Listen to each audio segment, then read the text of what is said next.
As a non-binary person, I like to play with drag for my own gender expression. And I like the idea that drag is not just for, cis gay men. It's, something that everybody can, dabble with and play with. And if anyone's ever played with a wig when they're young or put on some high heels, it's the same sort of feeling of like just liberation and playing with these gender constructs, and that you are free to explore yourself. And a big part of that in my drag is to invite other people to that. I'm always trying to instigate my friends to try on drag and to just see what that feels like, because we don't have to take it too seriously. The gender expression can be fluid and you can play around with it. You're not stuck in one place. So.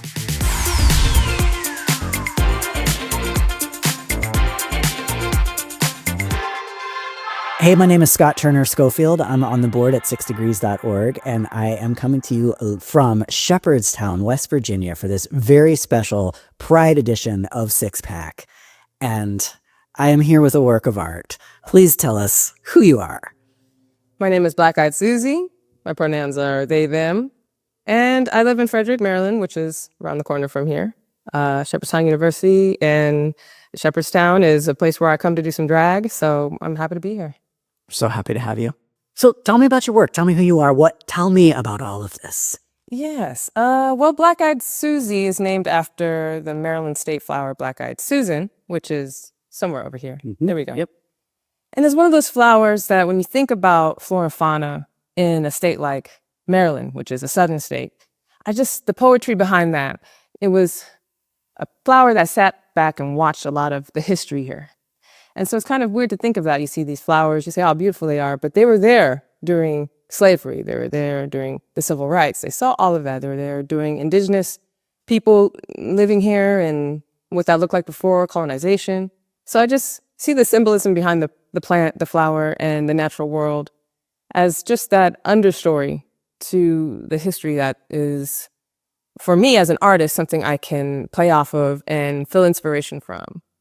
So I like things that are Black. I like Black history, Black culture. I try to bring that into what I do so I can pull from the diaspora. I love pulling from the Caribbean, from Black America, from Brazil. Just as a person who has a background in performing arts and dance, I just love to serve the looks as well as the talent. So yeah, so I'm a drag performer. As a non-binary person, I like to play with drag for my own gender expression. And I like the idea that drag is not just for, cis gay men.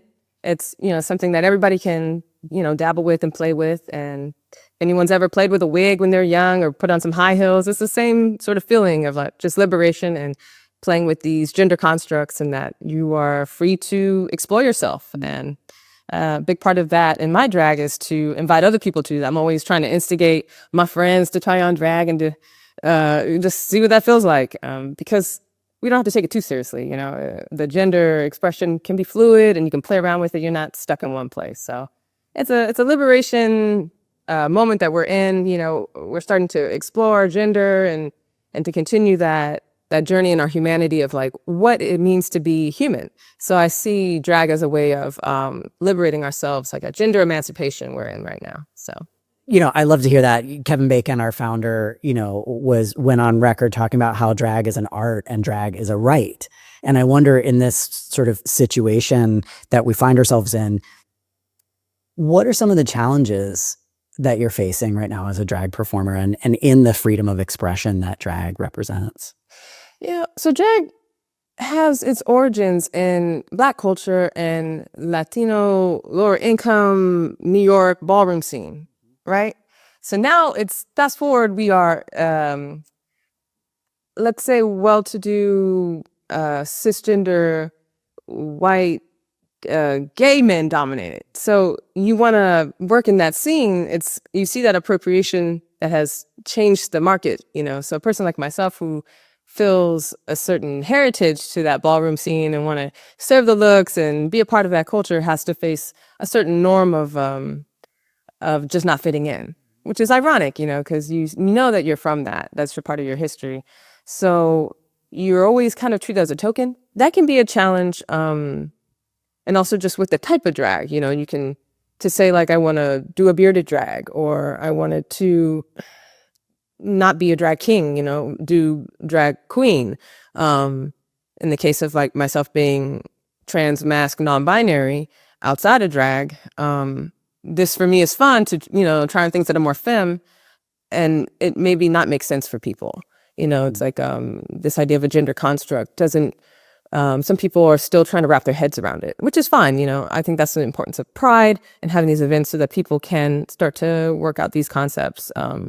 Because chances are there's someone around them who is gender nonconforming or trans or is exploring their gender, and just to have the language to talk about it. As a drag performer, you become a beacon of what it is to have that freedom to explore your gender. And so as a performer, you don't want to get stuck in the sort of the cliche white male in drag. You like to be able to see the variety. And if you zoom back into the ballroom scene of New York, you can see how you had transgender, gender nonconforming, all kinds of people just serving looks, and that's what I wish was a little bit more predominant in the scene.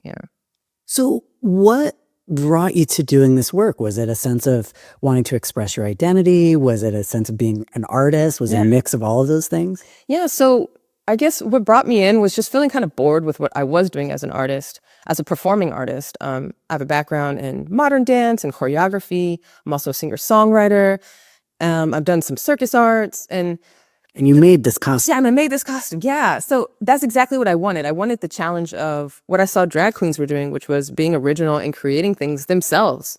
And I felt like myself as a performer was a bit lackluster, and that I wasn't really feeling like I was growing in my costuming, in my makeup. As a modern dancer, it's like, oh, we're just going to put on some yoga pants and maybe a little blush. Like that was it, and I was like, nah, I wanted more out of just the playing with the elements of life, and I saw drag as an opportunity to do that. And when I learned about the ballroom scene, and you saw how RuPaul's Drag Race was popping off, and, transgender contestants were on there, I was starting to feel like maybe it's my time to shine. Like, let's turn up, let's learn about makeup, let's learn how to really sew some stuff, let's dream a little dream, get a concept together, and it's just been real fun. Yeah. That's incredible. And here we are reaping the benefits of it. In your doorways. A feast for the eyes. I love it, yeah. And a danger to doorways everywhere. Hey, so I feel like you've kind of covered this a little bit, but say more about, for me as a trans masculine person, there's so much misunderstanding about just gender in general, right? What do you wish people, like if you could pick one thing on this big topic of what you wish people understood more about gender fluidity and inhabiting our genders, what would it be for you? That's a good question. The one thing. First thought, best thought. Yeah, first thought, best thought is the gender construct idea. I feel that people really need to learn how to distinguish between sex that is being determined in biology and even those limitations that it has on describing populations. Oh, here I go. There are 17 different ways that you could be born neither male nor female. Right. Let's start there. I know, and that can be scary to like go there. It can make people sort of not want to listen. But if you can just describe humans as a social species, that when you compare us to, let's say, dogs, you're not going to see a gender expression. And gender expression is a unique part of being a human. And that when we understand our humanity, we see that a part of what we create in our social dynamic is a gender expression. And that is not set in stone. It is socially constructed. And that is separate from what, a scientist might look for in biology of a sex. And just to try and get people to understand how our humanity gives us this creativity to express ourselves, and that we're just not going to see that in the animal kingdom. You're going to see it unique to humans. And if we see that as a part of our experience as humans, and that it's not to limit us and to force us into a particular category, it's something that we are allowed to explore and grow in because of our cultural, social uniqueness as humans and as a part of our behavior that make us unique as animals. I think people would say, oh, yeah, birds aren't doing that in that way like we are. They're doing it in their way. And you just kind of look at all of the species in their unique way. And I think that's what makes us unique as humans. And we should appreciate that about us. Yeah. Absolutely. And that's such a different way of thinking about it. Like, you're kind of blowing my mind right now, honestly. And the idea that your gender identity and your gender expression is actually unique to our humanity. Yeah. That juxtaposition is really powerful. Thank you for that language. That's really amazing. Hey, you're impacting me in massive ways right now. Is there like a memorable moment of impact for you and your work that sticks out? My work. I think I have 2 kids, and I want to see my oldest one's the 6-year-old. I feel like is going to be amazing at this if they ever wanted to. And just to see how it's just natural to put on costumes and play. And I remember being like that as well.